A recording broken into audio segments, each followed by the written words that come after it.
Hey, I'm gonna catch you guys later. Stay up. Oh, hey, how's it going? My name is Charles McPhee, and I am a student with Grand Canyon University, and I'm happy to see you today.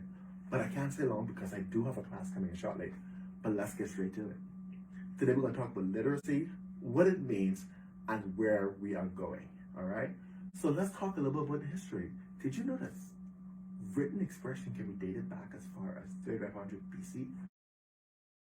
Mind blowing. But even in that, it was such a rarity that it was made a spectacle of anyone actually who had the skill set to do so. And then we jump an additional couple thousand years to 32 BC, whereas reading became more indigenous, but it was more indigenous to the Middle East and Asia. And during the time period, it was expensive and a rare occasion to actually get like printed literature, at least until the 15th century, whereas the printing press became more prevalent. But we can go back as far as the colonies, whereas reading itself was a measure of the status quo. You had higher status with reading and the ability to write. And while this skill set was taught to their offsprings, at least to Europeans, some had to fight for literacy advantages or be able to read. Like, it wasn't just given, it was an earned skill. But let's talk more about what it was then and what it is now. And let's bring it back up a little bit.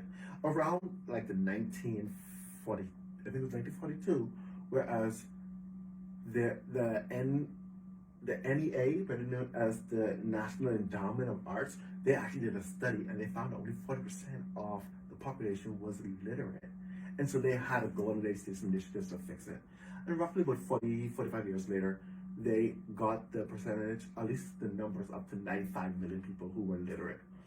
Between that time and now, the latest study said that there's been a 10% decrease when it came to literacy within America.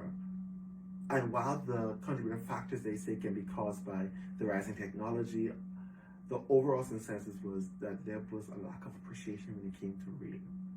There was a lack of instructions to appreciate the art itself of reading. But what does it mean for us as reading specialists? Well, let's go back a little more.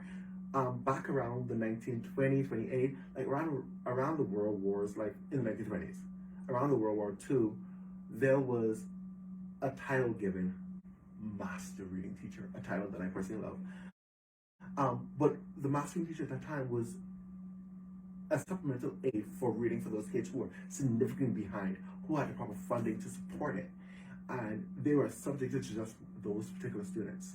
However, now and even in times as it increased, the role began to change and morph, and those singular class became more open to different things as funding became more readily available for those teachers. However, then and now it's completely different things. Whereas today, whilst reading specialists still participate in polo services, they do teach a more variety mix of students and give additional students more support because the funding is now there. And so reading specialists today are expected to do so much more than what they did prior.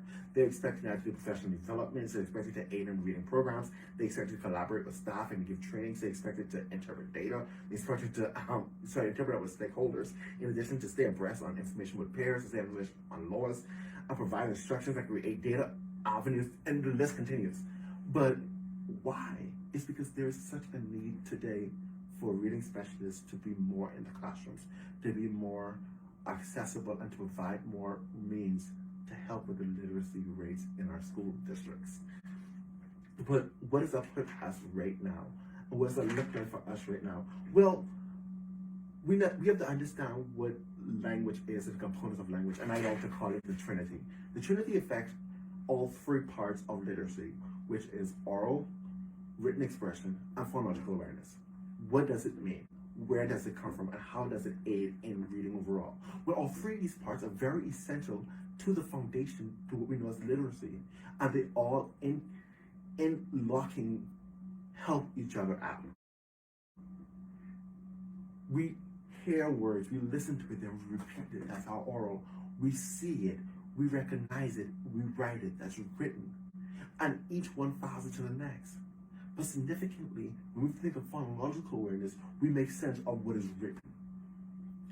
We make sense of what is written and we add characteristics to it as we begin to speak it.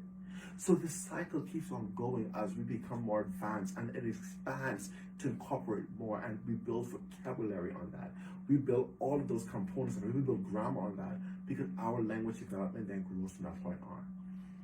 But that's what literacy looks like, and that's the components of it. But how are we fixing it?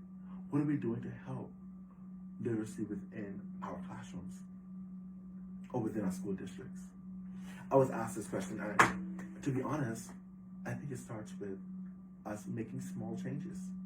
Example number one, how about we get a library within every school? And I'll train a librarian, train a certificated librarian to help in that.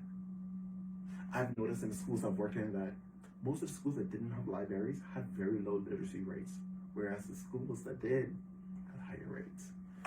Maybe that can be a change that we can start at. Let's see where that takes us. Let's get these kids reading again. Let's show them the love of reading.